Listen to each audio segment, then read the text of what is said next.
তো এখন থেকে যে আলোচনাটা করব, যদি এটাই এখানে শেষ আলোচনা, আর খুব বেশি এক্ষুনি আলোচনা বাড়াবার দিকে যাব না, আপাতত এটা করাই, তারপরে দেখবার বিষয় আছে যে আর কিছু করাতে হবে কিনা।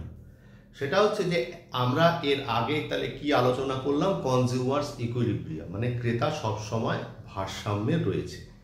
তা ক্রেতা যখন সবসময় ভারসাম্য রয়েছে, ভারসাম্যের কথা কি বলেছিলাম, যে একটা বাজেট রেখা, মানে এই রকম দেখেছিলাম, এই একটা বাজেট রেখা, এই একটা নিরপেক্ষ রেখা। এখন থেকে তাহলে আমরা যখনই পোস্ট ইকুইলিব্রিয়াম মানে ভারসাম্য পরবর্তী আলোচনা করব, সব সময় ধরে নেব যে ক্রেতা ভারসাম্য অবস্থায় রয়েছে।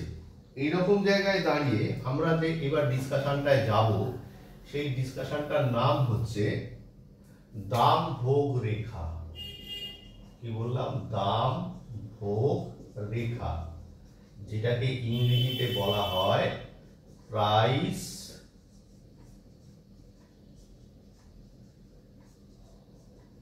কনজাম্পশন কার্ভ, সংক্ষেপে পিসিসি। ঠিক আছে, প্রাইস কনজাম্পশন কার্ভ। তাহলে আমরা এখানে এগুলো না এক একটা মানে ইকোনমিক্সের টুলস মানে এগুলো এক একটা ইকোনমিক্সের হাতিয়ার। এই সমস্ত আলোচনা বাস্তবে আমরা দেখতে পাবো না। এইভাবে ধরে নিয়ে শুধু দুটো মাত্র দ্রব্য একজন কনজিউমার ভোগ করে, এটা কি কখনো হয়?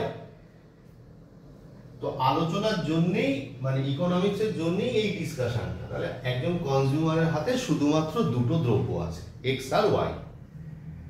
ওয়াই দ্রব্যের এবার মানে আলোচনাটাতে ধরে নিলাম যে ওয়াই দ্রব্যের দাম স্থির, এক্স দ্রব্যের দাম কমছে। তাহলে এক্স দ্রব্যের দাম যদি কমে তাহলে কি হবে? ক্রমশ এক্স দ্রব্যের চাহিদা বাড়বে। এই দেখ, একটাই বাজেট লাইন থেকে শুরু হয়েছে। কি হয়েছে? এ বি1, এ বি2, এ বি3, ক্রমশ বাজেট লাইনটা ডান দিকে সরে গেছে। তার মানে কি হয়েছে?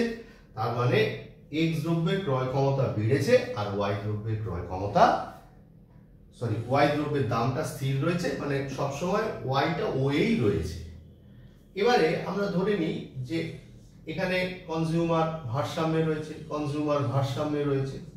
এই একটা নিরপেক্ষ রেখা, এই একটা নিরপেক্ষ রেখা, এই একটা নিরপেক্ষ রেখা।